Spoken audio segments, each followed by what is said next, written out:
up, man? Hey, how's it going, Gronk? Good, how are you? Doing great, doing great. There you go. Yeah, I guess we could jump right into it. I want to ask about your amazing partnership with Bounty. Now it's the third straight year. How's it feel just to continue work with them? It's great, man. I've been the Bounty man for 3 years now, and obviously this is going on my third year, and it's just been a great partnership with them, and it just goes hand in hand because I'm a football player. I'm from Buffalo. I love my wings, and you know how the good old saying goes, you know, the famous quote out there, you can't have football without wings. These bad boys right here, these are wings, baby. You can't have football without them. And then also you can't have wings without Bounty, because the Bounty cleans up that messy mess from all the buffalo wings with all the sauce getting all over your face. And the quicker picker-upper comes and just cleans it right on up, man. So it all goes hand in hand together, especially with the style of life I live as well. Oh, definitely, man. I understand wings messy. You got to have the Bounty, so it makes perfect sense.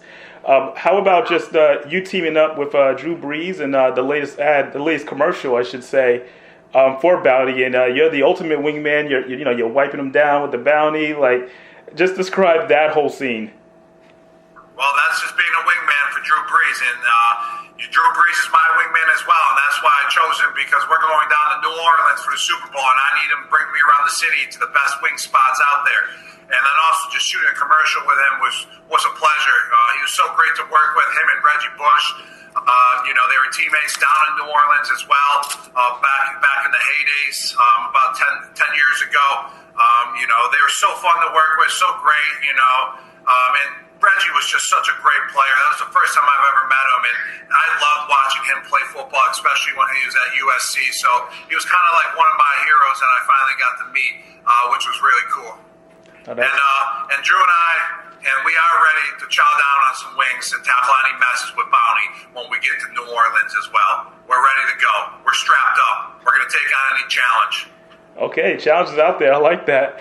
Now, obviously, you said you're going down to New Orleans, so Super Bowl, everything going on down there.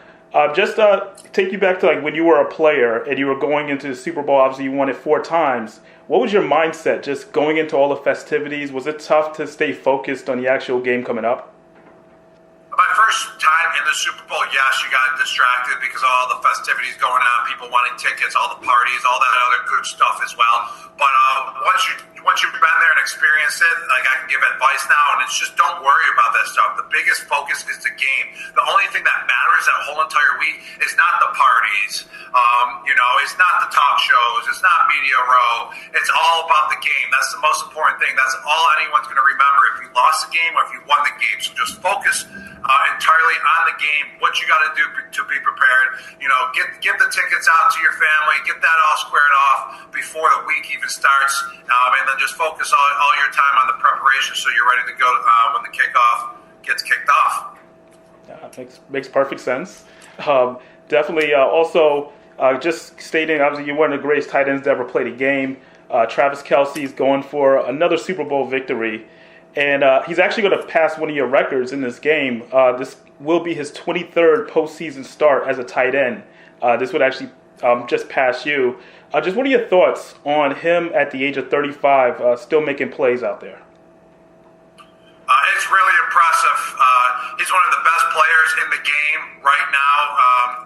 And just what he's doing is just phenomenal. He's taken his postseason play to a whole nother level. He's one of the best postseason players to ever play the game, and it's just incredible just how he steps it up when his number's called at the biggest moments in championship games. And that's how you win championships, is you make championship plays at championship moments, and that's what Travis Kelce does. And you can just only respect it, and you can only just appreciate it every single time that he does make those plays, and he always comes through for Patrick Mahomes and company, that's for sure. It's definitely for sure. And I do want to take you back to your last Super Bowl victory when you were playing for the Buccaneers against the Chiefs and going against Steve Spagnuolo's defense. Obviously, there's a lot of talk from everything that he's done this past season, the postseason, his success as a coordinator. What do you remember most just going against him and his formations? Was it something about him that was a little different in the way he put his schemes together, I should say? Man, I just remember we were just so prepared that game. I mean, we dotted all our I's, we crossed all our T's.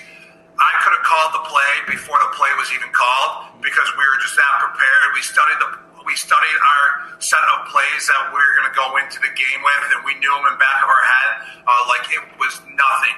So that's what really separated us that game, is just knowing what we were going to do and just going out there and executing what we were going to do. And that's what we did. And the game plan was nothing short of spectacular. And everyone came together and had one goal, and that was to dominate the Chiefs. And we sure did on the offensive side of the ball and defensive side of the ball. To internally remember, like, scheming totally, I can't really recall because it was a while ago, but I just remember our game plan was so superb.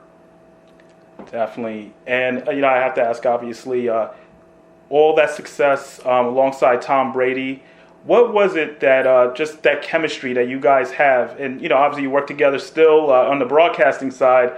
What is it that just made you guys just kind of click like no other for some reason? Because we both wanted it. We both wanted to be great. We both wanted to win championships. And when you both want to win championships, you do whatever it takes. And we stayed after practice all the time to get on the same page.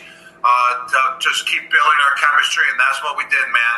When you want to be great and you find people that want to be great around you, you help elevate them. He helped elevate me, I helped elevate him, and that's what led to greatness out on the field. And same with the whole entire Patriots organization. Everyone was on the same page. That's definitely real. And Gronk, I got one more for you, and this is actually going to line up, obviously, with Bounty, and Bounty's known for cleaning everything up.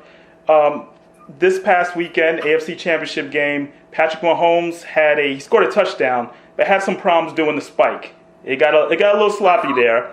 I just want to know, what would be the best advice for Mahomes in that situation? He would tweet about how bad it was. So I don't know, how would you clean that up? He could definitely use a body paper towel to wipe up that mess that he created with that Gronk spike.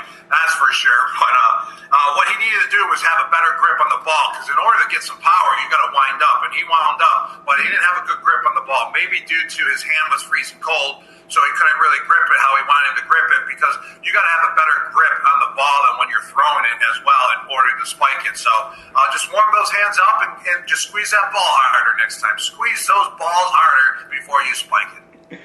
I hear that. Gronk, thank you so much, man. I appreciate it. Looking forward to watching you during the Super Bowl. All right, man. No problem, man. Thank you. Thank you.